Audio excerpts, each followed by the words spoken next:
श्री गुरुवे नमः। सर्वश्रुति शिरोरतन विराजित पदाम्बुजं वेदांतम्बुजमार्तंडं तस्मै श्री गुरुवे नमः। ओम शांति शांति शांति। प्रणाम भगवान। श्वेता श्वेतोपनिषद स्वामी श्री अखंडानंद सरस्वती जी महाराज का दिव्य ग्रंथ भगवान, जिसमें हमारा प्रवचन 10 ब्रह्म के निगूढ़ होने में तथा उसके अनुभव में दृष्टांत और मंत्र नंबर 16 की व्याख्या चल रही है। तो जिसमें स्वामी जी ने कल बहुत ही एक सुंदर उदाहरण दिया था कि जैसे कलछी को आग में डाल देते हैं तो आग जो है उसके अंदर समा जाती है। तो यह विभू का लक्षण है, किसी मतलब बड़ी चीज में छोटी चीज का उसके अंदर समा जाना, उसका मूर्त साथ संबंध रख देना। तो इससे आगे लेते हुए बोले कि तब क्या इस संसार में ईश्वर ऐसे ही व्यापक है जैसे कलछी में आग? बोले नहीं, यह व्यापकता तो अन्य की अन्य में है। माने आग दूसरी चीज है और लोहा दूसरी चीज है। आग लोहे में घुस गई, ऐसी व्यापकता है। वेदांत में ऐसी व्यापकता नहीं। बोले कि अच्छा, कैसी व्यापकता? इसका रहस्य है, जो लोग ऐसी व्यापकता मानते हैं वे लोग जगत में 3 तत्व मानते हैं। प्रकृति से सृष्टि बनी है, बनाने वाला ईश्वर जुदा है और छोटे छोटे जीव सृष्टि में भरपूर हैं।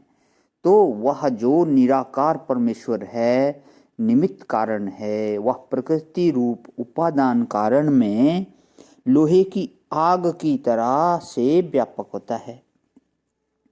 अब आओ दूसरी चर्चा करें। घड़े में मिट्टी की व्यापकता। बोले इसमें जो घड़ा है वह मिट्टी है, पर कलछी में जो लोहा है वह आग है। यह समझाने में थोड़ी देर लगेगी, क्योंकि लोहा जो है ना वह मृत्तिका है। लोहा पार्थिव तत्व है, लोहा तेजस तत्व नहीं है। सोना तेजस तत्व है, लोहा मिट्टी तेजस तत्व है। लोहा मिट्टी से बनता है और सोना अग्नि से बनता है। इसीलिए सोना आग में जलता नहीं है और लोहा आग में जल जाता है।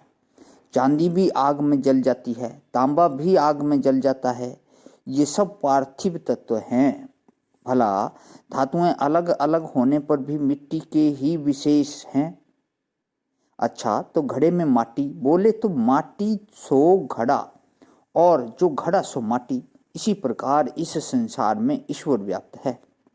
माने हम सब लोग जो है ना, ये घड़े की तरह हैं। हमारा शरीर, हमारे प्राण, हमारा मन, हमारी इंद्रियां, ये सब कैसे हैं कि घड़े की तरह हैं, और बनावट भी कुछ मिलती जुलती है। घड़े की परिभाषा यूं बताते हैं कि कंठ की तरह तो उसका गला हो और कोड़े कुम्हड़ा को तरह पेट हो। अगर हम आपसे पूछें कि घड़ा माने क्या, तो कहोगे घट, कुंभ, कलश, नाम बता दोगे। बोले नहीं नहीं, वह कुम्हार का बनाया हुआ मिट्टी का घड़ा लाकर हमारे हाथ पर रखो, इसका नाम घड़ा है। शब्द बोलने से शब्द का अर्थ समझ में नहीं आता, वह वस्तु समझ में आनी चाहिए। घट शब्द का अर्थ धरती पर है, घट शब्द मुंह में है, और घट शब्द का जो ज्ञान है वह दिल में है।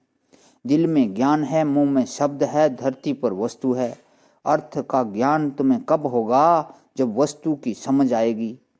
यह जो संसार है यह ब्रह्मांड घट है, यह शरीर पिंड घट है, और अनंत कोटि ब्रह्मांडों के घट हैं, और उनमें मिट्टी के समान परमात्मा भरपूर है। माने मिट्टी के सिवाय जैसे घड़ा नहीं होता, वैसे ही परमात्मा के सिवाय ये अनंत कोटि ब्रह्मांड नहीं है।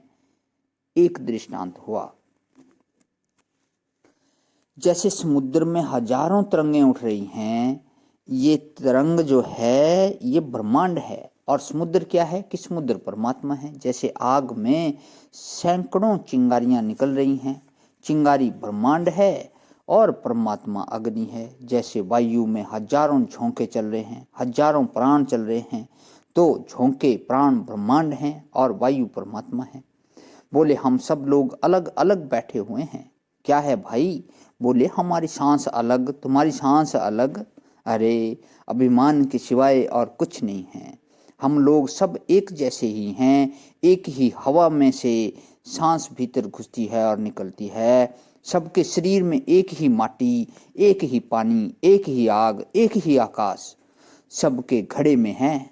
और मनीराम की बात पूछो तो इसका फर्क जरूर है कि बच्चा 2 आने के लिए रोता है, एक मजदूर 2 रुपए के लिए रोता है, और एक सेठ 2 लाख रुपए के लिए रोता है, और एक महासेठ 1-2 करोड़ 10 करोड़ के लिए रोता है।